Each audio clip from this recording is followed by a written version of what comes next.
In the beginning, there was only chaos. The universe existed as a shapeless void, a swirling mess of confusion, where nothing had form and nothing had order. The elements collided and merged in endless turmoil. And from this eternal disorder, life had yet to emerge. It was in this boundless chaos that Gaia, the Mother Earth, awakened. She was the embodiment of life and stability, a force of nature determined to bring balance to the universe alone. Without the aid of any other divine being, Gaia gave birth to Uranus, the god of the sky, whose vast expanse would stretch over all creation. Every night, Uranus descended upon Gaia, embracing her, and from this sacred union, many powerful children were born. Among them were the Titans, towering beings of immense strength and wisdom. The Cyclopes, one-eyed giants who forged thunderbolts and weapons of incredible power. And the Hecatoncheires, creatures of unmatched might, each bearing 100 hands and 50 heads. Yet Uranus, awed by the strength of his offspring, feared their potential. He dreaded that one day, one of these children might rise against him and claim the throne of the cosmos. And so, he did the unthinkable. He imprisoned his own children within the depths of Gaia herself, trapping them in a dark abyss that would come to be known as Tartarus, a prison beneath the earth, inaccessible and eternal. Gaia, forced to contain these divine beings within her, felt their immense powers coiled inside her, and with each passing moment, the pain grew unbearable. Her body shuddered with torment. As though the very essence of the universe strained against its cage, the cries of her children echoed within her, cries of strength suppressed, of potential denied. After countless ages of suffering, Gaia's patience reached its limit. She could endure no more the tyranny of Uranus, determined to free her children and restore balance. She began to plot a way to overthrow him. Among her sons, there was one who stood out young, ambitious, and cunning. Cronus, the youngest Titan, held a burning desire for power, but also a sense of justice for the suffering of his siblings. Gaia entrusted him with a weapon unlike any other, a sickle forged from diamond, sharp enough to pierce the heavens themselves. With the weapon in hand, Cronus made his way to the celestial palace of Uranus. He moved silently across the clouds, watching his father sleep in blissful ignorance. The time had come to strike, and the fate of the universe rested on his actions. With unwavering resolve, Cronus raised the diamond sickle and struck Uranus with precision. The god of the sky let out a scream, a sound so fierce and terrifying that it shook the foundations of the cosmos. The heavens wept crimson as the blood of Uranus fell from the sky, staining the clouds in shades of red. Triumphant, Cronus returned to Gaia, eager to share the victory. The Mother Earth, radiant with pride, rejoiced at the courage of her son.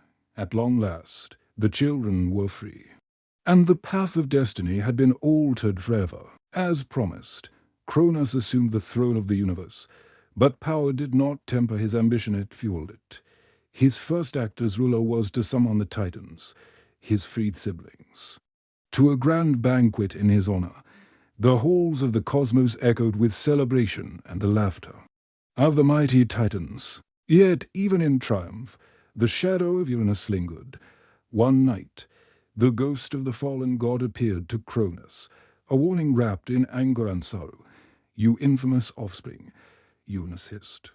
"You have stained your hands with the blood of your own father.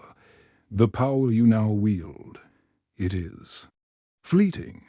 The same fate that befell me will one day befall you."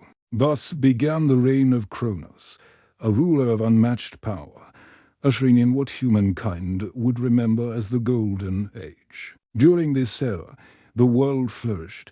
Peace and harmony prevailed. The earth was bathed in an eternal spring. Rivers ran full and clear. Forests bore fruit in abundance. And the lands yielded more than any mortal could consume. The notion of labor was unknown too. Humanity, for the earth provided freely.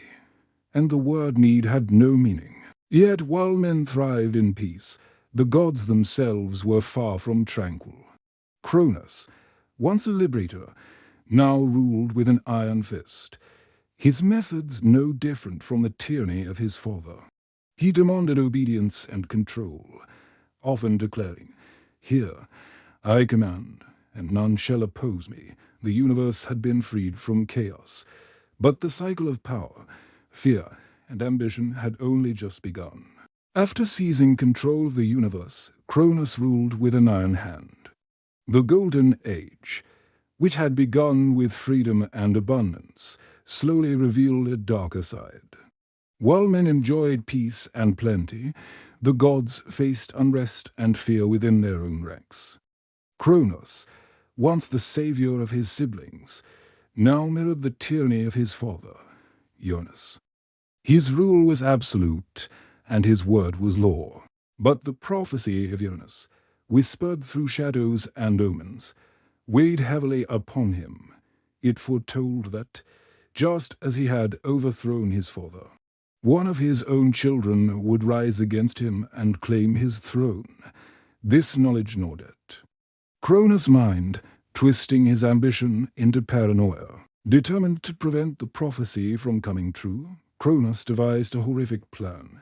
As each of his children was born to him and his sister wife, Rhea, he devoured them immediately, swallowing them whole to ensure that none would grow powerful enough to challenge him. Rhea, heartbroken, watched helplessly as one child after another was lost to the jaws of her tyrannical husband. The agony of a mother, powerless against a god, weighed upon her. Yet she remained vigilant, knowing that the cycle of tyranny could not continue forever. When Rhea conceived again, this time with Zeus, she resolved that her child would not share the same fate. To protect him, she devised a clever ruse. Rhea traveled to a hidden cave on the island of Crete, where she gave birth to Zeus in secret. There, she entrusted him to the care of the nymphs of the forest, who would raise him away from Cronus' sight. Knowing Cronus would soon seek to devour this child as well, Rhea prepared a clever deception. She wrapped a bundle of stones in swaddling clothes, imitating a newborn, and presented it to her husband, Cronus, blind with hunger and fear of the prophecy. Swallowed the stones without question, unaware of the trick. Rhea wept openly at the loss, but this time her tears were not of sorrow, they were tears of relief and triumph. She had successfully saved her son, the one who would ultimately challenge the tyranny of the Titans. Meanwhile, Zeus grew strong under the care of the nymphs and the nurturing of the magical goat, Amalia, who fed him and protected him from harm as he matured. Zeus was further educated by an enchanted eagle, who traveled the world and revealed to him the wonders and secrets of the universe. When Zeus reached adulthood, his true identity was revealed to him. He learned of the terrible fate that had befallen his siblings, swallowed by Cronus, and the immense power of his own lineage. Filled with determination, he sought a way to free his brothers and sisters from the belly of the Titan. With the guidance of the Titan Oceanus, Zeus obtained a powerful potion, one that could force Cronus to discard the children he had swallowed, disguised as a humble servant. Zeus presented the potion to Cronus, claiming it to be a divine nectar of unmatched quality. Cronus, unsuspecting and ever arrogant, drank the potion almost immediately. He was overcome with nausea, and one by one, he vomited the children he had devoured. From his mouth emerged Hestia, Demeter, Hades, Hera, and Poseidon, fully grown and restored to life, along with the stones he had swallowed as deception. Now, reunited with his siblings, Zeus prepared for the inevitable confrontation. Though Cronus had once ruled supreme, he was unwilling to relinquish power without a fight, and so the stage was set for a war that would shake the foundations of the cosmos, the war between the Olympian gods and the Titans, a battle of strength, strategy, and destiny. The universe, once ruled by fear and chaos, now trembled on the brink of a new era. The next chapter would determine the fate of gods and men alike. And the victory of Zeus would not only secure his own throne, but also reshape the order of the cosmos forever. With his siblings now freed from Cronus' belly, Zeus stood ready to claim his place among the gods.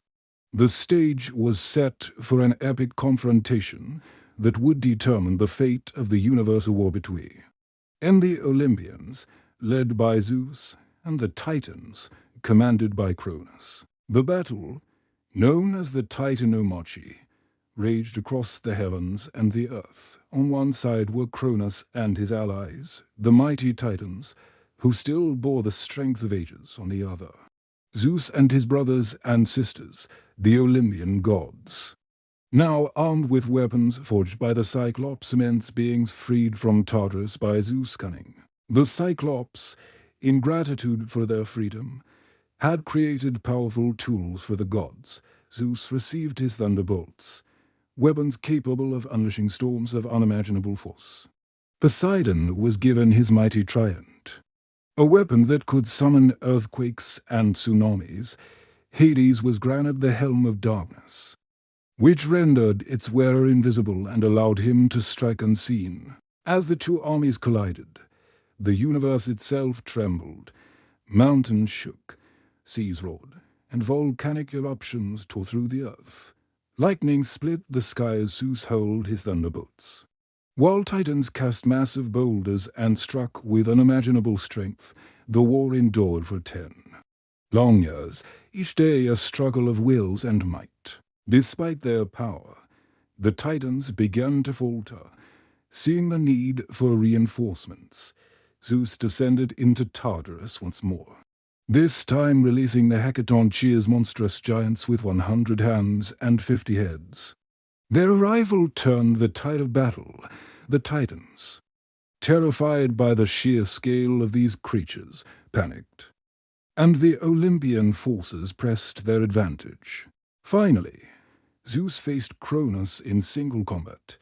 With his most potent thunderbolt, he struck the Titan to his knees. The once mighty ruler of the universe was defeated, and Zeus condemned Cronus and the remaining Titans to eternal imprisonment in Tartarus to guard them. Zeus appointed the Hecatoncheires as vigilant sentinels, ensuring the Titans could never escape. Yet Zeus' punishment for Cronus was even more severe. The Titan was forced to bear the weight of the earth upon his shoulders for all eternity, a burden that reminded all of the consequences of tyranny and ambition. With the Titans subdued, Zeus and his siblings established a new order. Zeus became the supreme ruler of the sky. Poseidon took dominion over the seas, and Hades ruled the underworld. The realm of the dead, the Olympians, once oppressed, now claimed their rightful place as the guardians of the universe. However, the victory was not without challenges. Gaia, the Mother Earth and mother of the Titans, was furious at the imprisonment of her children. In her wrath, she conceived a monstrous creature that Typhon designed solely to defeat Zeus and overturn the rule of the Olympians. Typhon, a being of unimaginable power, advanced upon Mount Olympus. The gods, fearing the fury of this abomination, fled in terror, disguising themselves as animals and seeking refuge in distant lands, including Egypt, where they were still revered as deities. Only Zeus remained, determined to face the monster alone. The battle was cataclysmic. Typhon tore through the skies with tremendous force, even disarming Zeus by ripping out his sinews. The god was trapped and vulnerable until Hermes, aided by Pan, stole back his sinews, restoring his strength. With renewed power, Zeus confronted the weakened Typhon, striking him down with a final, devastating thunderbolt to the head. The defeated monster was imprisoned beneath Mount Etna, whose occasional eruptions still remind mortals of the great battle. With Typhon vanquished, the path was clear for Zeus and the Olympians to rule over the world. Their reign marked the beginning of a new era, one of order, justice, and divine oversight. The gods of Olympus had emerged victorious, not only freeing themselves from tyranny, but also establishing a cosmos governed by law and balance. The golden age of men continued under the watchful eyes of the Olympians. Zeus ruled the heavens, Poseidon the seas, and Hades the underworld. Together, they shaped the destiny of gods and mortals alike, forging a legacy that would endure through myth and legend for all eternity. Thus ended the age of chaos and the tyranny of the Titans, giving rise to the age of Olympus, a time when the gods claimed their dominion, and the universe, at last, found its order.